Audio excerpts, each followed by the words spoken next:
Good morning, everyone. I am Derek Kavanaugh and with Wisconsin Lakes Board of Directors. And we're here this morning to kick off with Cathy Higley. She's the conservation specialist for lakes up in Vilas County, which has got to be quite a challenge with 1,300 lakes up there for her to handle. So she works closely with a lot of lake organizations on invasive species issues, water quality, lake surveying, and the Healthy Lakes programs. She's also worked across the nation with Wyoming Game and Fish, Florida Fish and Game Conservation Commission, working with endangered salamanders. She did earn a degree from UW-Stevens Point in wildlife management, and they currently live in 3 lakes with a couple of sassy kids, she says. So I know how that goes. So Cathy's gonna jump right in. We've got a lot of information to cover here, but she's gonna go through her project on digging up data on lakes. And for those of you that are into lakes, data is great as long as you can find it and put it together. So Cathy, let's see what you got. All right, thanks very much, Derek. And so this project, honestly, it was quite empowering. You know, there's a lot of folks out there, I think, that would be interested in looking for lake data and doing something with that lake data.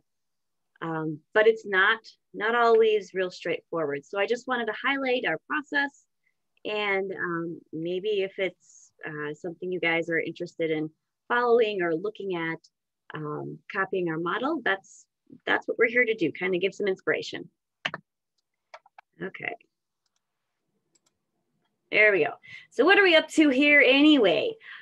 We really wanted to look at what Vilas County lakes are doing with water quality. We ended up getting a lakes classification grant from the DNR to cover 75% of those staff time costs. That's part of the, like, quote unquote, the old DNR surface water grant program. But we're hoping, and actually we did find out just recently that we did get a grant to incorporate this data into some watershed protection planning. So we're pretty excited about that. But honestly, you know, being a professional to protect water quality, you know, we always get that question. So how's the water? And then people are stunned when you try to stutter into coming up with an answer for that. And we all know that the answer to how's the water is really not as simple as a question. So there's lots of different ways we can measure water quality and how healthy a body of water is. So besides those chemical parameters, you know, there's physical parameters, biotic indices, habitat assessments, aquatic plant community surveys, shoreline habitat assessments, and so forth. But this study is just looking at only those chemical parameters. And so full disclosure here, I never went to grad school. And this project was going to be a big undertaking, take a lot of strategy and thought. And the fact that I kept telling my boss that I never went to grad school really didn't deter her from assigning me this project. Grad school is one of those things that are, you know, it's always on my bucket list. Oops, there we go. But then, you know, life happens. And so I got to say that this project kind of gave me that same feeling that your cat might get when you decide to play string with it. It was sort of like pseudo grad school, but the difference is they pay you to show up for 8 hours a day. And so Carolyn, I don't know if you guys can see this, was kind enough to actually drop this on my desk, and it might be backwards here for everybody, but I now have my very own certificate of participation in the Carolyn Scholl School for Modeling R. So I'm very proud of that. Anyways, so now that I've gone and completely discredited myself in this work here, I just want to assure everyone that I've had some very intelligent and very competent mentors from DNR helping me review these methods and work through the process pretty much every step along the way, but more on that a little later. All right, so getting the data. SWMS ended up being my only source of data. There's a lot of other databases out there, things like Lagos, but sometimes those methods might end up being a bit dissimilar. And honestly, SWMS gave me enough data with well-described methods. So for example, just on water quality chemical parameters, I had over 27,000 records, which is pretty good. And that's just for Vilas County. So this is Super Jake, also known as Jake Dickman. Jake, if you're listening, very indebted. Thank you very much. He is the keeper of all the SWIMS data in this DNR SWIMS database. There's lake and river water quality data collected by both professionals and volunteers. But the best part about Jake is that he knows how to squeeze all that data you need out of it really quickly. So thank you to Jake. This is kind of what that squeezed out data looks like. I've hidden a few columns here, but you know, basically it's pretty straightforward. You're getting your parameters, your results, your dates, some basic description. It also gives you station IDs, which you can relate back to the surface water data viewer as to where that particular spot actually is. Also gives you lat and long if you want to do it that way too. And results. And I just wanted to mention too, and by the way, these are red capes on these people. This is my cartoony artwork, so I hope that's evident here. But I just want to do a shout out to the volunteers too, that we had somewhere between 3,000 to 13,000 records that were collected from volunteers in this data set, which is really amazing. And I can't exactly tell because a lot of times the collector is listed as a data collector, which I'm not sure who exactly that is. But just from going through the names of people that I personally know are volunteers, we had at least 3,000, which is amazing. Software. All right. In a nutshell, if you have a lot of data to crunch, it's probably best to not use Excel. We have a lot of lakes up in here, up in Vilas County. I think Derek mentioned it before, but there's over 1,300 lakes within just our county. And not quite that many different lakes with data, but there's a lot. So try different software. So I went to college 20 years ago, and apparently a lot has changed since then. I started out using Excel and went lake by lake to clean out data and then run some trend lines, but it was quite tedious. But thanks to those people at DNR that I've been mentoring under, they turned me over to our studio. So it's harder to learn, but it is so much easier to automatically run loops of data for analysis. And it probably saved me weeks of work. So if you're interested in looking at our studio, here's the link to just download it. It uses code to run analyses, so you have to learn how to write it. And it can work with pretty large data sets. But the coolest thing about this is that it's free. So this is what R looks like. This is, and as I was, just a screenshot as I was in the middle of crunching some data to see what was going on here. You know, it might look a little intimidating, but it's kind of like learning pre-algebra all over again. So once you've got the language sort of figured out, it'll be okay. I also want to mention that if you're new to R, courtesy of DNR, there is a really fabulous workshop out there. And there's the link to access the kind of like a PowerPoint based setup, but I think it's actually on a Google product, to go through the basics of what R is and what R does in the perspective of looking at water quality data, which is very cool. And, you know, might be worth booking, you know, 2 half days just to kind of look through this stuff if you're interested in analyzing water quality data. Okay, so here's my process. What I wanted to do is I wanted to get regression lines for the trends on all the lakes included in our study. Then I'd be using the data together to kind of look at county-wide trends by standardizing the data by their WisCom thresholds. That's not really a perfect solution, but you know, it's the best I could come up with. Then I wanted to kind of look at that data and break it down by decade, and then also by watershed down to the HUC 12 level. And, you know, I will mention that breaking it down by HUC 12 might be a little bit presumptuous.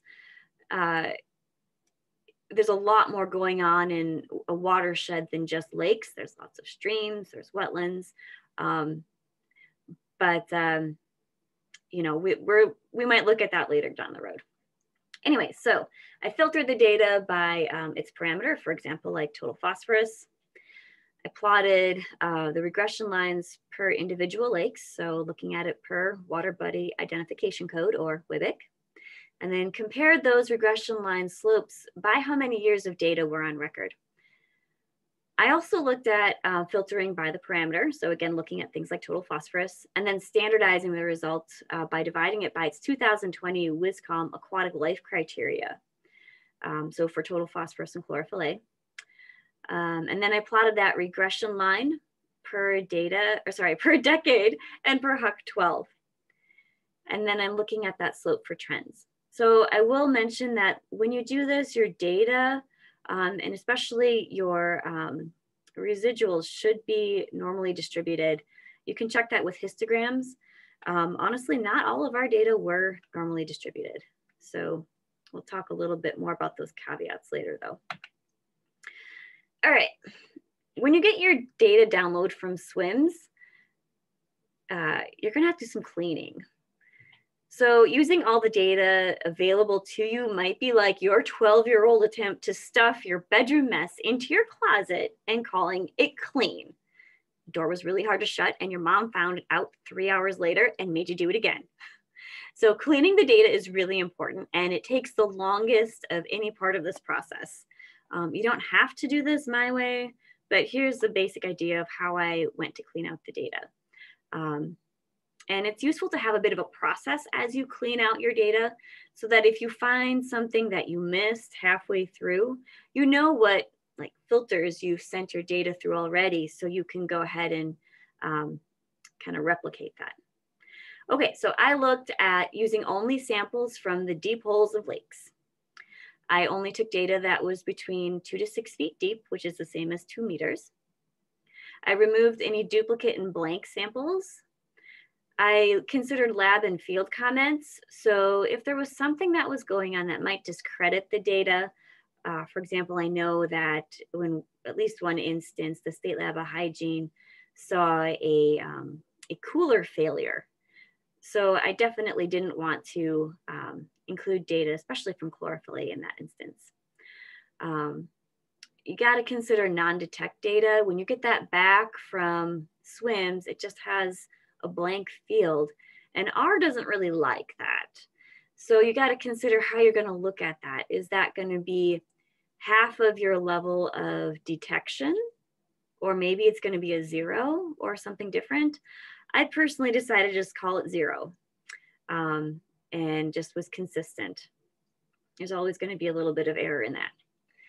I also added community type, HUC 12, and the decade info to the data set.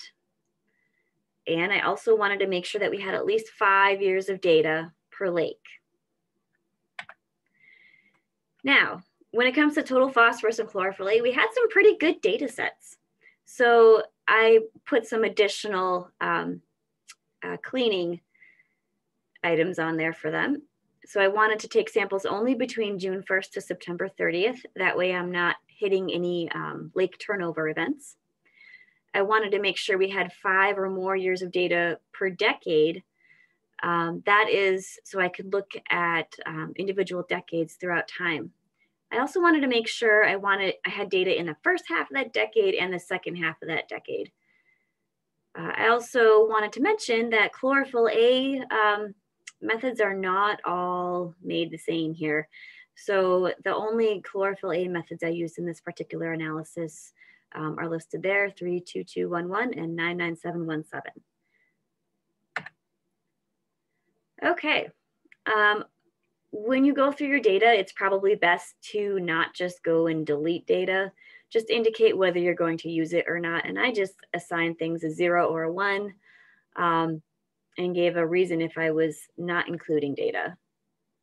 So I can go back and kind of adjust as needed throughout the process. I wanted to also do a shout out to Katie Hine. Katie has been quite a fabulous mentor in knowing how to handle this data for the cleaning process. And I really could not have done this without her guidance. In fact, she did a bit of a statewide look at this kind of data. So this project is modeled a bit after what she had done. So thank you, Katie. Now, our code, you know, it can be a little tricky, and you can't really do a lot of coding work without ending up thinking about pirates and wanting to go, "Arr, matey."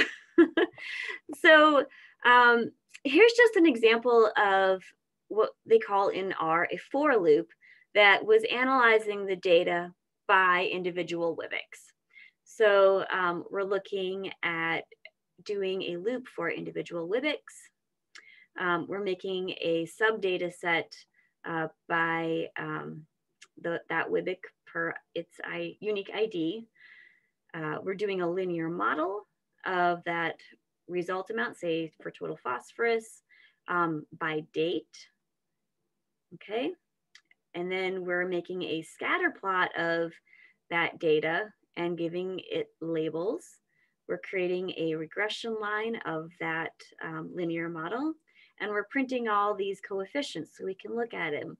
Things like slopes and p-values and so forth. Now, no normal human can actually read this, but there is help out there.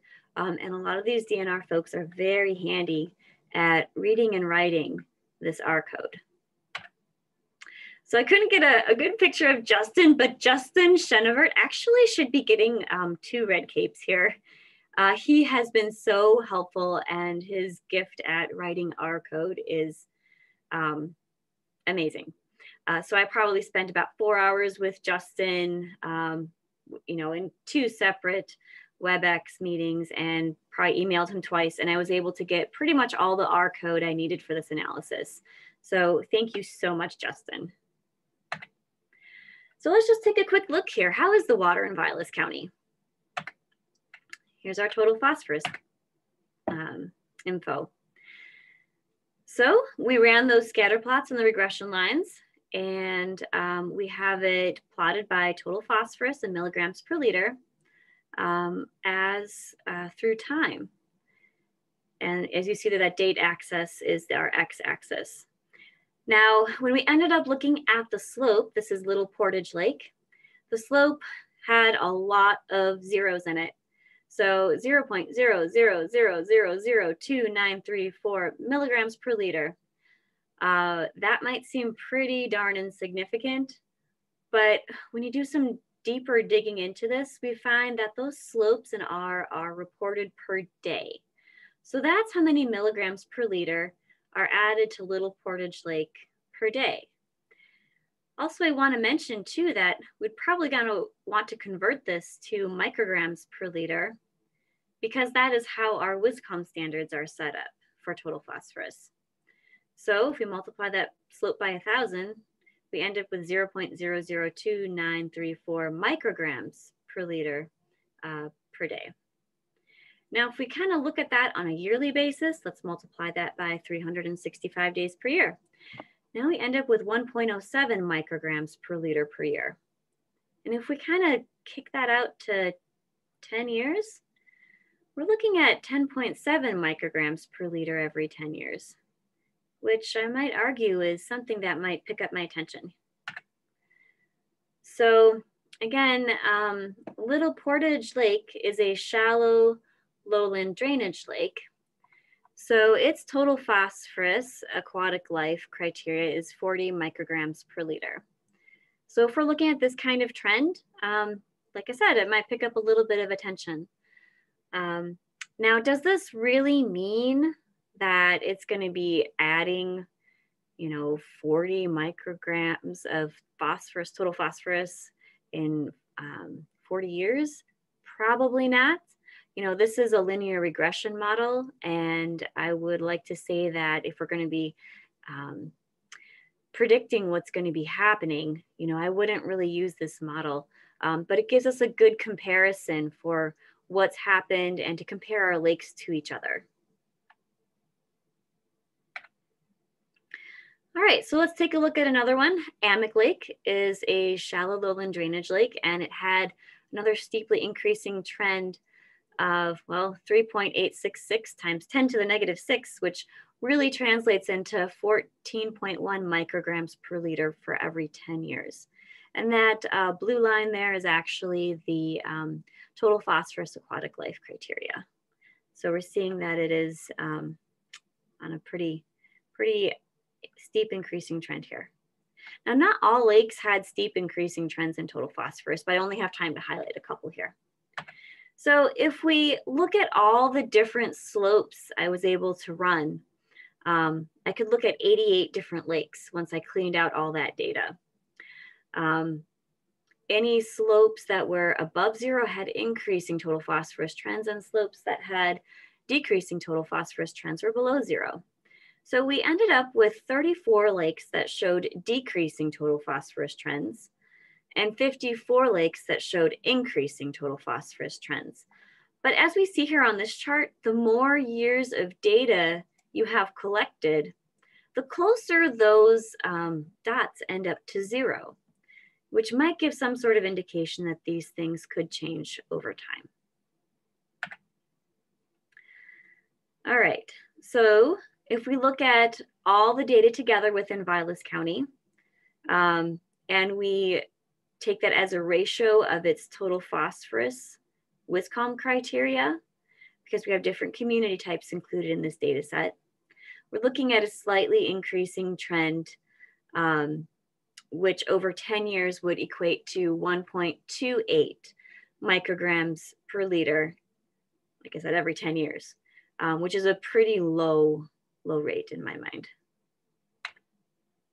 If we break that up per decade, we see that we had a little bit of a decreasing trend in the 90s, more of a decreasing trend in the 2000s, and now we're up to an increasing trend in the 2010s. I would mention too that the only regression line here that had a p-value of significance less than 0.05 was the 2010s decade. So looking at our chlorophyll A data, here's some individual lakes. McDonald's Lake chlorophyll A fish and aquatic life criteria is 27 micrograms per liter, and that's actually not even on this chart. But it did have a slightly increasing trend, about 1.6 micrograms per liter every 10 years. So pretty slow increase. Little St. Germain actually had a decreasing trend for chlorophyll A, which equated out to a decrease of 5 micrograms per liter every 10 years. Little St. Germain is a 2-story fishery, so it had a little bit of a lower chlorophyll A standard of 10 micrograms per liter. If we look at all this data together, countywide, and take it again as a ratio of its WSCOM criteria, we see that it's just a slight increasing trend. So that would end up being about 1 microgram per liter every 10 years countywide. And that is for a deep seepage lake, as an example. And I think that's pretty darn low, especially with including the variability of some of this data. Now, again, if we look at that individual slopes over the course of time, we do see again that as we have more years of data on record, those slopes do get closer to zero. But we did have 37 lakes that were decreasing in chlorophyll A and 47 lakes that were increasing in chlorophyll A trends. Again, looking at it through decade, in the 90s, we had a decreasing trend. The 2000s, we also had a decreasing trend. Now going to 2010, that's a flip to an increasing trend, but it was a slow increasing trend. Now this, I actually found a little bit of an error just recently, so don't take this map for gospel truth, but I don't think it's going to change that much. That's why it says draft across it. But basically we wanted to be able to look at our lakes within our HUC 12 watersheds and to look at what kind of increasing total phosphorus and chlorophyll A trends we're seeing. Now this is kind of presumptuous on the fact that we're looking at just lakes to represent our HUC 12s. But as you can see here, there's some certain areas that are sort of popping up between total phosphorus and chlorophyll A. And hopefully, here's our chlorophyll A. Hopefully by next year, we'll have a little bit better handle on this kind of data and have some good maps for what our watersheds are looking like. All right, so this is a model, but unlike David Beckham, it isn't a perfect model.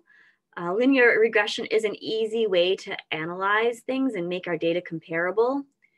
But is it really the right tool? Definitely not for predicting total phosphorus trends, I would argue. It just gives us a good spot to look for what's happening and to kind of plot change that's already happened. I'd imagine that if we're looking at future trends, those lines would have curves. Katie Hine, again, did run a comparison on statewide data. And so before we look at any sort of future information or jumping to conclusions, we always need that reference point. So I didn't present that information here. So the purpose of this is not for people to run to everyone who lives on Little Portage Lake and say, oh my goodness, your water quality is a concern. The purpose again is to just kind of look at what's going on and to tickle our brains for what actually might be going on. Do we have enough samples? Well, we said we were going to have at least 5 or more years of sampling. That is overall kind of, I would say maybe a lower number, but it's no small effort to get 5 years of water quality data. So that's how we included the number of samples in this data set. And I'll mention that not all of our data is normally distributed, nor were all of those residuals normally distributed after we ran the analysis. So that can add to some error too. Now, when we looked at our ratios of WISCOM standards, when we included data from multiple lakes and multiple community types, that's going to introduce a little bit more error too, because these are all different systems. So again, all this needs to be taken with a grain of salt. And the purpose here is to just kind of prompt some further investigation. All right. And we're thinking maybe, no promises, maybe some folks might be interested in a standard data download based on, per county, maybe a cleaning suggestion list and some ready to go R code. If that's something you might be interested in, I'd love to hear about it. Maybe that's something you could plop in either the Q&A or chat, and we can just kind of look at that later on if people are interested. So just a thought there. And then at that point, I'd love to take any questions people have about this. So thank you very much. All right, Kathy, thank you. That's a lot to cover in 25, 30 minutes. So we got just a few, probably less than a minute for questions here. So I'll just take the top one on here is, does SWIMS have a HUC value for each water body?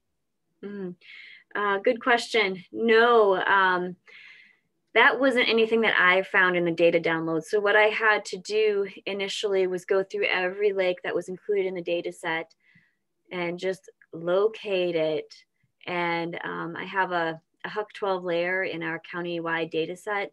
So I just correlated where that lake was located to where it was found, geographically, and manually entered all that myself.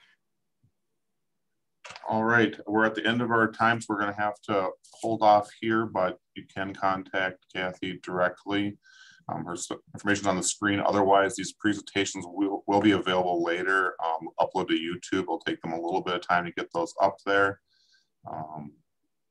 So other than that, I want to thank Cathy for putting this together. I know data like this takes many, many months or years to collect and go through and analyze. So it's quite a process, but she's got a good start on it. And thank you very much.